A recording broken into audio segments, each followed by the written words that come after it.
is a sports catastrophe special presentation. Hey there, Heather, ho there. It's Jeff Cutter Diamond welcoming you to another sports catastrophe birthday boy. And the birthday boy for today, February the 2nd, his birthday was February 2nd, but he died Halloween 1983. But he was one of the game changers in the NFL in history. He was actually the founder and owner of the NFL's Chicago Bears. He was a football player, coach, and team owner. He was actually his own head coach 4 times with the Bears, and he actually played baseball with the New York Yankees. Anyway, he was one of the co-founders of the APFA, now called the NFL, 1920, was one of the first inductees into the Pro Football Hall of Fame.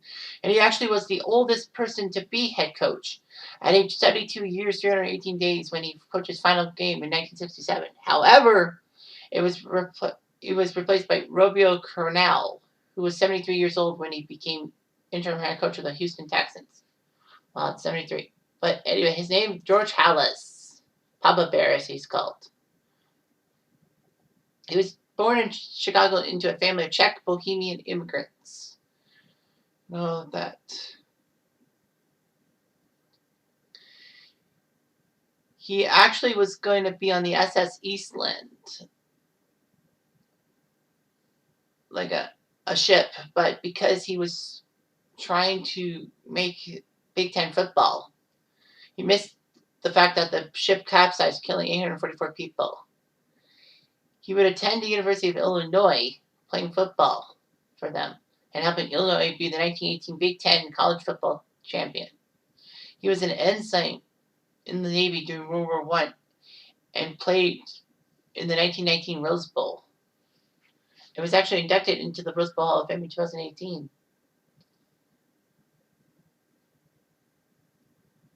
So anyway, the Great Lakes Naval Training Station beat the Mare Island Marines 17-0. Halas scored a receiving touchdown and a pick 6 in that month and got a military discharge for that. He decided to play minor league baseball and actually was promoted to the New York Yankees, playing 12 games in 1919. Unfortunately, a hip injury would end his baseball career. Halas said that he was basically the guy who was replaced on the Yankees by Babe Ruth when Ruth came from Boston to New York, but it was Sammy Fick, actually. Halas married in 1922, but she died in 1966. It was the only spouse. Anyway, he went to Decatur, Illinois to play for the Decatur Staleys. Well, the Staley was a starch manufacturer and sponsored an NFL team. He managed to do things. Decatur was actually 10-1-2, but they were watching Red 8, meaning they were losing money. So anyway, Halas was actually given the Staley's franchise, and he decided to move the team to Chicago. Staley gave Halas a $5,000 bonus, provided that Chicago would keep the Staley's franchise name from 1921. So they did. They were at Cubs Park, a.k.a. Wrigley Field. And anyway, Halas had a good relationship with Cubs owner William Wrigley Jr. and their president Bill Veeck Sr.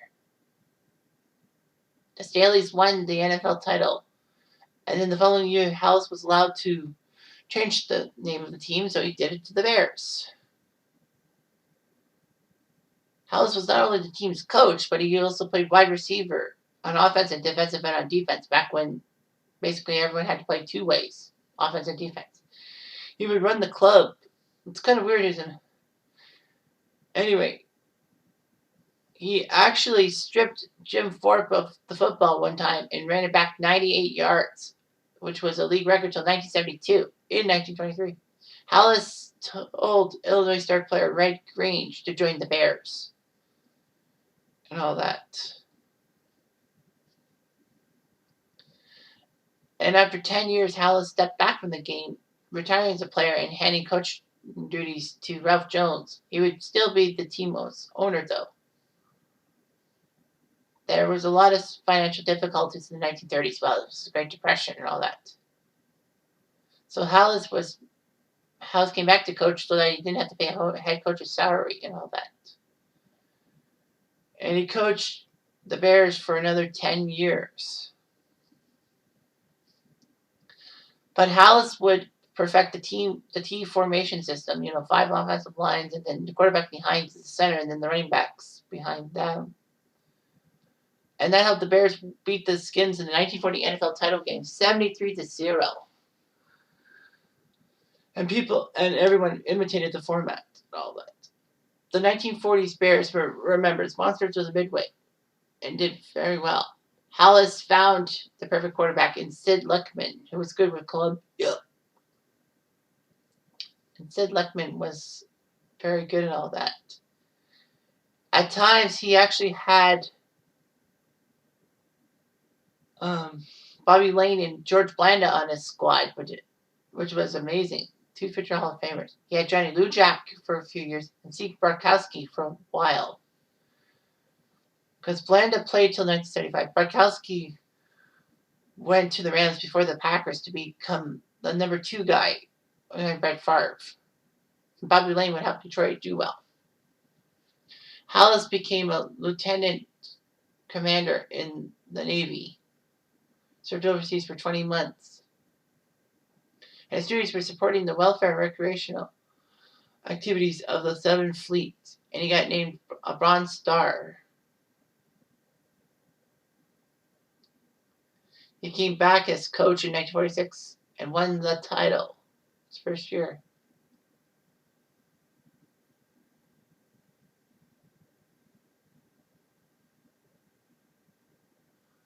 Anyway, Halas would take 1 year off and then came back in the late 50s to be the coach of the Bears from 58 to 67 and retired in 1968. He was the first coach to get to 200 and 300 career NFL wins. And yes, of course, George Halas held the record for most wins by a coach before Mr. Don Shula came along. All that. He won 6 NFL titles, tying in with Curly Lambeau of Green Bay and Bill Belichick of New England for the most in history. The guy had 318 career wins in the regular season, 6 in the playoffs. I guess they count the wins, both regular season and playoffs. Anyway, he had lots of players who served as assistants. Patty Driscoll, George Wilson, Jim Dooley, and all that. I mean, players who were under George Halas became good coach. Jimmy Conselman, the first great coach of the Cardinals franchise, if you will. Guy Chamberlain, Ray McLean, and of course the great Mike Ditka. George Allen, who was assistant under George Halas, became a good coach. So he did his job. The impact on football was huge. The George Halas Trophy is given to the NFC champion and all that. Halas made the Bears the first team to hold daily practice sessions to analyze opponents' film, place assistant coaches in the press box during games, place tarp on the field, publish a club newspaper, and to broadcast games by radio. And he actually offered to share the team's TV income with teams in smaller cities.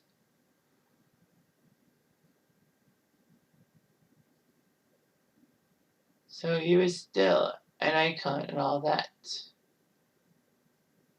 His 324 victories are the most in Bears history. More than 3 times that of second place, and that's Mike Ditka. So he did all right and all that. To this day, the Bears have the GSH on their jerseys in commemoration of Halas, even though that he's been gone for so many years. He would still be the owner of the Bears and would make the decision until 1974. He had an active role in team operations until his death, because his son, George Jr., was president of the Bears. from 63 to 79. Strangely, George Jr. predeceased himself from his dad. And Halas actually is one of his last acts as owner, actually made Mike Ditka head coach in 1982. Halas died of pancreatic cancer in 1983, at the age of 88. His eldest daughter, Virginia Halas McCaskey, was the majority owner, and her son Michael McCaskey was team president from 83 to 99, and was fired because Virginia had to fire her own son.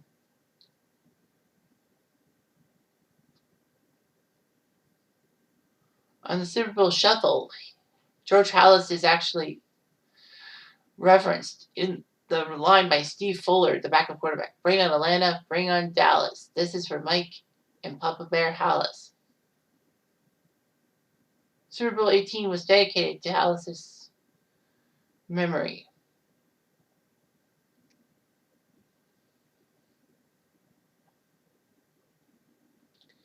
So George Halas was an icon in the NFL. He did a lot more for the NFL than you think he did.